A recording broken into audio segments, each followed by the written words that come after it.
The LinkedIn Podcast Network is sponsored by TIAA. TIAA makes you a retirement promise, a promise of a guaranteed retirement paycheck for life. Learn more at TIAA.org/promises pay off. LinkedIn presents.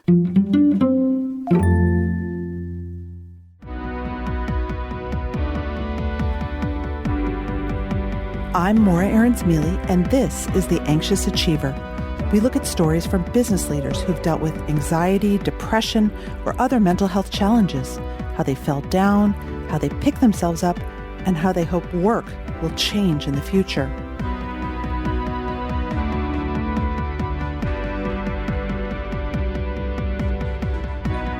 This week, psychologist Lisa Orbe-Austin joins me to share what her research has shown about how to get rid of imposter syndrome. Yep, I said it. You can actually eradicate this thing, Austin says. To me, it starts with a question. Who are you working so hard for? Are you working so hard to prove something to people in your past? To prove to your peers you're one of them? Are you working so hard because it's all you know how to do? So many of us can relate to imposter feelings. The idea that you feel like a fraud, that you're faking it, and that any minute now, people will be able to see the real you. It's a concept that dates back to the 1970s, when two psychologists began thinking about the idea.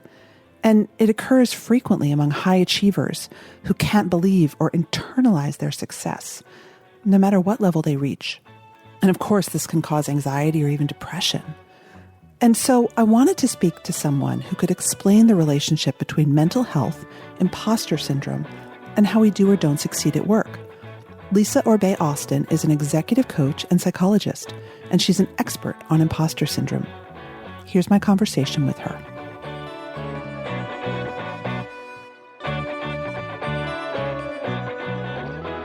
It's funny. I mean, you talk about imposter syndrome a lot. Yes, I do. Almost obsessively so. What are some of the misconceptions that you find people have about it? Yeah, I mean, I think sometimes people think it's all about self-doubt.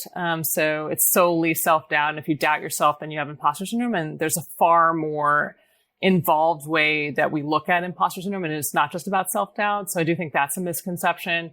You often hear people say that only women have imposter syndrome or stop pathologizing women with imposter syndrome. We know that not to be true from the research, that there's, plenty of data to show it's inconclusive that women actually experience it more often. And many of the data has shown recently that actually men experience it as often. There's no significant difference. It just shows up a little differently. So you hear that. You hear a lot lately around oppression causes imposter syndrome. There's no data to suggest that whatsoever. Not that it doesn't sort of exacerbate or trigger or benefit from it, but it definitely is not the initial cause of it. And so there are a lot of different myths, I think, that float around, especially because it is so popular. What are ways that men might express it differently than women? Yeah, so for men, what we see is that men tend to affiliate with peers that are less successful than they are because they are aiming more toward mastery in scenarios. And as a result, they take less risks and have to take less risks. We also see them pursue certain careers less often. So in STEM, men who have high imposter syndrome don't tend to actually pursue careers in STEM. So we see certain phenomena with men that we don't necessarily see with women. So as a result of them experiencing it less often, they may talk about it less often. They may be triggered less often. They may experience a frequency less often, but they still are living with the phenomenon. And it sounds like they find safety behaviors almost. Yes. To prevent that imposter syndrome getting triggered. Yep. Yeah, but it has a definite impact on their careers as a result. Wow. How is imposter syndrome different than social anxiety? So imposter syndrome, you can have social anxiety and have imposter syndrome, and you can, not have social anxiety and still have imposter syndrome. So it's about this experience of feeling that you are a fraud. And that as a result of this fear that you are going to be revealed as a fraud, you overwork or self-sabotage to engage in that. So there are components around social aspects that are really relevant. For example, the idea that, people are judging you or evaluating you that look very similar to social anxiety. But there are also components that have nothing to do with social anxiety that may also be reflective. For example, like overworking is not necessarily a social anxiety component that you see that's very kind of common with imposter syndrome. Right. It's funny. I was invited to join this sort of exclusive high-end like salon thing for writers. And when I had to write my hello, it's an online group, I said, I have so much imposter syndrome simply writing this email. And one of the most famous members of the group wrote, having imposter syndrome is a prerequisite for joining this group. That makes me want to cry. Well, I thought it was awesome because I'm like, wait a minute, what? Like all these famous, well-respected summer household names, wealthy people, they have imposter syndrome amongst each other? Like, does it ever go away? But it That's makes what you makes want you to want cry. to cry. Why? Okay, because I think that we have come to now almost see it as a badge of honor. And I want people to recognize that you can actually eradicate this thing. It doesn't have to live in your life forever. And that it doesn't have to be how we now see ourselves as being successful is that, oh, I'm always going to have imposter syndrome and that's just it, mic drop. Like it really is important to me to help people to understand you don't have to live with this forever. There are very concrete ways to overcome it. And yes, like I think it's really important to find community. And when you see people that you admire and respect, really share that they have imposter syndrome, it can feel so connecting. But I just don't want us to agree to live with it forever. Right. So does imposter syndrome cause people anxiety, or are people with anxiety more likely to have imposter syndrome? It's an interesting question. I think that, one of the things that we've seen is that it's correlated with anxiety. So we know there's a relationship. Do we know that the directionality of that relationship? I don't think we do. But I think we know that there is a relationship between imposter syndrome and anxiety. We actually know there's a relationship between imposter syndrome and depression, and also imposter syndrome and burnout and self-esteem. So we know that there's a correlate to those things. We don't know which like chicken and egg. We don't know which is causing which. We just know that there's a connection and a relationship between them. What is the relationship with depression specifically? So, for example, when somebody experiences, they make some kind of mistake in their career and they're experiencing this feeling of like, everyone now knows that I don't belong here. Sometimes it can actually sink people into depression, depending on how big that mistake is, how significant it feels, how impactful it feels on their lives. It can sink people into a very circumstantially driven depression. A researcher, Kevin Coakley, just recently discovered too, is that for Black people who experience imposter syndrome, there's actually a correlation between imposter syndrome and discrimination-related depression. So these are experiences of depression that are connected to being discriminated against, which is a really important, I think, and significant finding that's really recent. Can you describe a scenario in which that might play out at work and trigger the feelings? Sure. I think, if you're at work and you're experiencing constant microaggressions, or even not even constant, but microaggressions or microinvalidations, or you feel like you are being isolated and it feels very much connected to your identity or your race, I think it can really help you to feel alienated and feel like, do I really belong here? Maybe I don't belong here. Maybe I'm not a good fit. Maybe, I'm here because of my identity or because of some other discriminatory kind of way of thinking about, your competencies. That can really lead you to feeling really down, really sad, really feeling like, what am I doing here? What's happening with my life? So I do think those kinds of experiences can really be very impactful. And I think when you're experiencing imposter syndrome, they can be even heightened by that. Interesting. And it all cycles together. Yeah. What is the imposter cycle? I think listeners would really benefit from understanding that, and also maybe the deep roots of imposter syndrome. Yeah. So imposter syndrome is an experience at every moment of your waking life. You're typically triggered by something. So the common triggers are things like a new job, a new project, an opportunity that is complex, that has many places where you can go wrong or be exposed. Something that you feel rusty in. So these kinds of things can be the triggers that elicit the imposter syndrome. Then once you get triggered, you then have a performance anxiety. As a result of that performance anxiety, you then deal with either overwork, where you're trying to overfunction to hide the fraudulence, or self-sabotage. And the self-sabotage for people with imposter syndrome tends to look like long periods of procrastination followed by short, intense bursts of overwork. You're going to get the thing done. You're just going to do it in this very intensive way. Then you get feedback. The feedback is either positive and then you ignore it and move on and get caught in the cycle again, or it's mixed and there's some negative feedback. And then all the negative feedback you hyper focus on, try to overcorrect for, correct for. and don't bother internalizing any of the positive things, and then get caught in this cycle all over again. So that every time you experience a new project, new experience, new job, it starts all over again because you haven't bothered internalizing any of the positive things that have occurred as a result of the experience. And you think that the overwork is the cure? Yes, you believe that. You believe that overwork or overfunctioning will solve for that because you're not good enough. So you must do double the work, triple the work, quadruple the work in order to prove that you actually do belong. I think it's interesting that people procrastinate when they have imposter syndrome. It's the anxiety.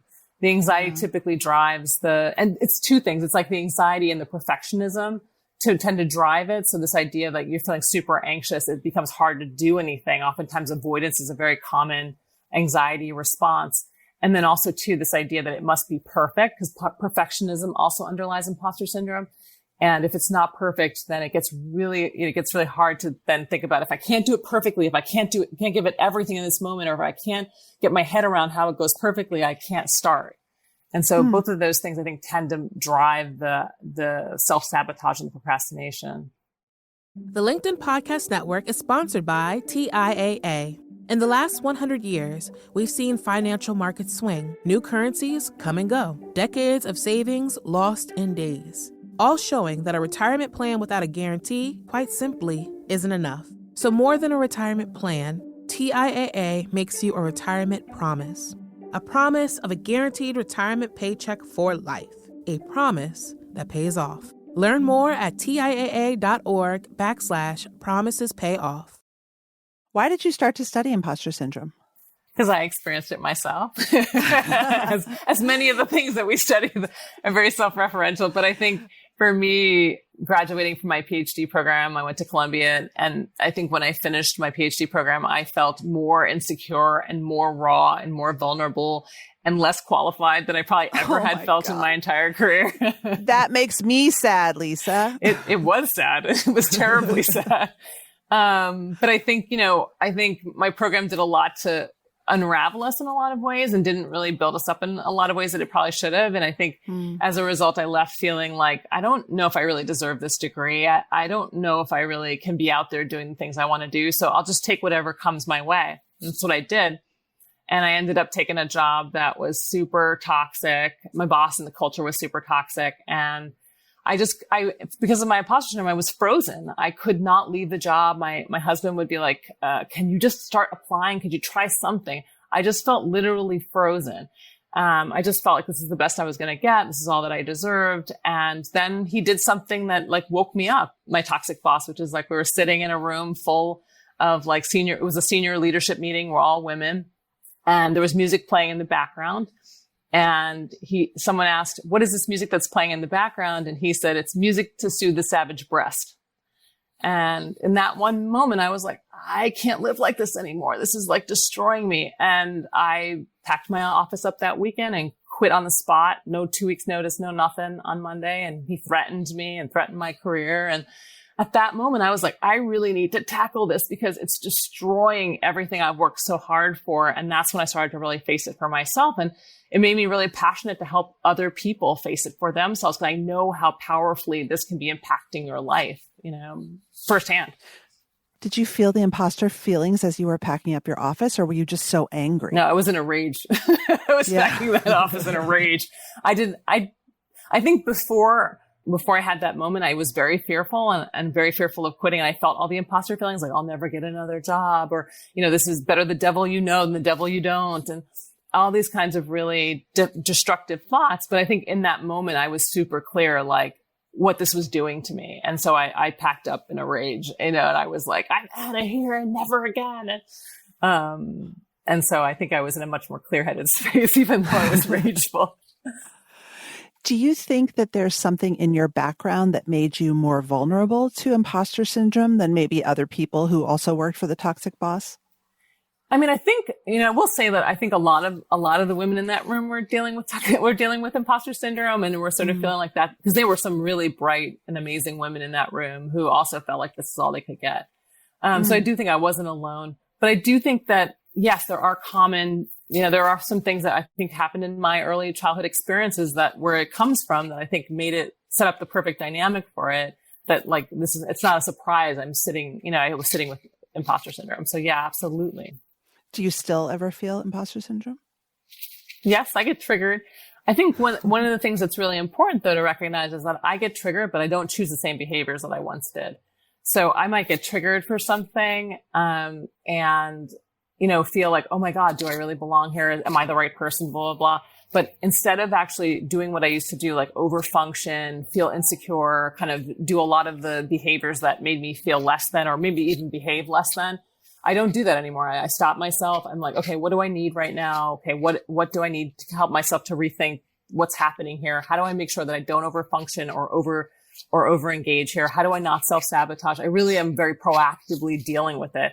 And I think that's the key piece, is like, you're never going to stop being triggered for it. The idea is that you're going to be able to stop, pause, and do something very, very different than you once did. Right. You can't control the triggers. No, you can't. And what's the relationship between the external validation and the imposter cycle, or acting out the imposter syndrome? How do you change from wanting external validation to seeking intrinsic validation? Because that must be a part of it. Yeah, it's very, very central to imposter syndrome. And oftentimes we're very much caught up with what other people want from us, what other people are thinking of us, and how do we help to kind of meet those needs. And I think one of the things that I've seen, that's incredibly important to kind of help shift the dynamic with the external validation is really helping people to see themselves for the first times, and to really be able to appreciate themselves and see the beauty in themselves for the first time. And I think that's one of the things I love about being a psychologist, is that, when someone comes to me in pain, whether they're taking my class or whether they're, doing something related to just their clinical work, I often can see where they can go. I see the vision of their future, and I can see what's possible, and they don't see that oftentimes. That's why they're coming to me. And I think helping them to see what I see, and actually having them articulate that, having them fight for themselves, having them defend themselves, having them really be like, I deserve this. Do you know who I am? There's such a beauty in that. I think it helps them let go of seeking the external validation when they can really, fill their own cups with ideas around who they are, what they deserve, what they imagine and dream. And so I think that's really very central, is to replace the external validation with your own true vision of who you are and who you've crafted over this time. So, before we get to tactical matters, there's this obviously a systemic issue when it comes to imposter syndrome. I think we tend to take it on ourselves and think, I am the imposter, when there are whole systems set around making us feel this way. Yeah. How does that work? One of the things that I often talk about is that, the system feeds this. And so systems that are toxic, that expect that work is your only focus, that there should be no real healthy boundaries between work and your life, places that have particular leaders that are narcissistic or create codependence, or really kind of, allow for abusive behaviors in the workplace. These things all set up ripe dynamics for imposter syndrome. And I think one of the things I often think is important is to recognize that oftentimes we say the system, and it makes us feel like the system is outside of us. But if we are part of that system, we are also, we make up that system. That system can't run without individuals. And in thinking about how we individually contribute to maintaining these toxic systems, and how we can actually break some of that from our own individual behavior, is so important. I think it empowers us to understand the agency we have within systems, especially, at all levels of power and influence. And I think it's so important to see the fact that you can actually change. I mean, we talk about this a lot in family therapy, that one person can change a system in a family. If one person in that family gets healthy and kind of focuses on their own well-being, it changes all the dynamics. And so I think the same is true of larger systems, that if there is coalition, if individuals create coalition of change, things have to change. And so, or else the system falls apart. And so I think it's so important to recognize that we also have individual influence, even in really powerful systems. Because also, if we're sitting there having imposter syndrome, not leaving the toxic job, we're upholding the system. Yeah. And if we're overworking and doing the work of 2 or 3 people in that toxic system, we are upholding the system. It's a cycle, because then, of course, we get rewarded for the overwork. Yeah. But the consequence, what we're giving up for the overwork, is immeasurable, whether it's the loss of our own dreams and our own wants, whether it is our burnout, whether it is our depression or anxiety. Like, the sacrifice for whatever reward you're getting is never worth it. Gosh, I've had a real light bulb moment in my own life during this talk, which is that the group that I mentioned, where everyone has imposter syndrome, I've been avoiding it. I've been acting out avoidance. I read it obsessively. I think about responding or speaking up when they have talks, but I can't. And I just leave it. I just avoid it. I feel frozen. Yeah. I think that's really common. And I think one of the things that's really important, is the recognition, right? Because in the recognition of what's happening, you can then do something different. And I think one of the things that happens when you have imposter syndrome is you feel like you can't contribute to anywhere unless you have it 100% buttoned up, or you're going to say something that people are going to go, wow, or that's so interesting. And really, it's okay just to contribute. And if nobody notices, it's fine. My husband always says something, and I always used to have this experience when I teach, and I'd be like, I had one kid or two kids and they weren't paying attention. And he would be like, it doesn't matter if no one is paying attention, but one person is listening. That's all that matters. As if one person is learning, that's all that we care about. If there's extra, that's awesome. And I really always had this perception that it had to be 100% or nothing. And I think it's really recognizing that you can contribute in all kinds of ways, that you have to take these risks to be out there, in ways that, might not go so well or might be mediocre. And it's okay. It doesn't mean that we are mediocre. It just means that particular interaction was just, So the silly comment I make to the email thread won't be judged like the best novel of all time. Exactly. And especially because it's a writing group, right? Then your writing feels like you're kind of under a microscope. So this reminds me one time of I posted something on LinkedIn and I had made a typographical error. And this is in the beginning of when I had just released the book. And somebody wrote in the comments how dare you purport yourself to be an author and make a typographical error in a post on LinkedIn? And I thought to myself, come on, that's my worst fear, that I would be judged for what I'm writing and to kind of evaluate me at such a high level. And I just remembered in that moment thinking, that's not about me. That's about her and whatever she's going through that's kind of causing her to do that. And was really helpful for me to separate from that and not to be like, oh my God, how did I make that error? What's wrong with me? How could I do that? Well, talk us through that. So you got triggered. Yep. Because that person said something that hit you hard. But then what? And then my first instinct was to correct the mistake. So I would erase it, and maybe delete her comment. But instead of what I did was I left it. I left the typographical error. I left the comment. And I remember stopping myself and really allowing myself to process what thoughts I was having, we call them automatic negative thoughts. And I was thinking things like, how could I have made that mistake? It was so sloppy. If I hadn't rushed, if I hadn't done this, maybe people won't buy the book as a result of finding that I make typographical errors. And then I was like, hold on a second. Is that true? Is that true? And then I started to evaluate whether these kind of statements were true or not. And then I was like, no, they're not true. No one's going to stop because I made one typographical error. Even if I made 100, it wouldn't make a difference.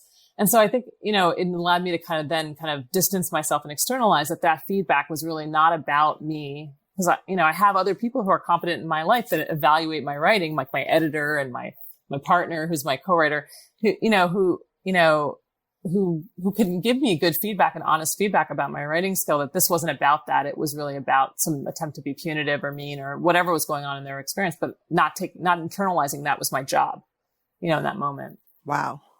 So if someone's listening to this and they're feeling in awe of you, what's the first step? They're feeling imposter syndrome when they walk into their job. What's the first step? The first step is to recognize it and to have compassion for yourself and to know that it can be different, I think, and to recognize that some of this is, practice skill, and some of it, is going to be kind of a commitment to kind of wanting something different. And that, one of the things that becomes really important is starting to recognize what are some of the thoughts that you're having that are generated by sort of this experience of imposter syndrome, and what are they saying to you? And I would just write them down. And then ask yourself, are they true? And where's the evidence? Where's the data? And might there be another point of view? And can you ask somebody you trust, is there another point of view? And start to get it outside of your head and start to get it on talking to other people and outside of you, which can be so important. Because oftentimes we suffer with this alone, and it's so secretive and it's so quiet because we feel like if we tell somebody, then they'll surely know we are a fraud. So I think it's so important to just start to kind of have these conversations, really do some thinking about how it shows up, and really question it. And also you talked earlier about sort of playing out what's the worst. I call it the so what game. Yeah. Like what is the worst that's going to happen if you flub your line or whatever it is. Yeah. And starting to one of the things that's been really helpful for me as I recover from imposter syndrome is I just really start to accept myself. I'm not a perfect, public speaker, and I'm not a perfect writer. I make a lot of typographical errors. I, use a lot of fillers, and I repeat words. I do all these kinds of things, but I've come to be like, this is who I am right now. And that's okay. As long as people get the idea and they get sort of like the main ideas of what I'm communicating, that's all that really matters. I'm not heading for perfection. Perfection is a myth, and it's just destructive to me. I'm just going to be who I am, and that's all I can be. But it's taken me a long time to get there, but I really have a deep appreciation for me. Even when I screw up, like I'll screw up on a post and people will criticize it and be like, you made a mistake. And somebody said the other day, like, I thought you wanted to be professional. If you want to be professional, you would make less mistakes. And I'm like, I am professional. What? Who are these people? Social. But, there's a lot of triggers, and you just have to really kind of always remind yourself of the work that you're doing and what really matters in that work. Right. Lisa, thank you so much. You're so welcome. That's it for today's show. The Anxious Achiever is produced and edited by Mary Dew. Our assistant producer and sound engineer is Nick Krenko. Many thanks to all our guests for sharing their stories with us. You can tweet me at MoraAM or reach me on LinkedIn. Send me a message. I promise I'll respond. If you love the show, tell your friends, subscribe, and leave a review. From LinkedIn, this is Maura Aarons-Mele.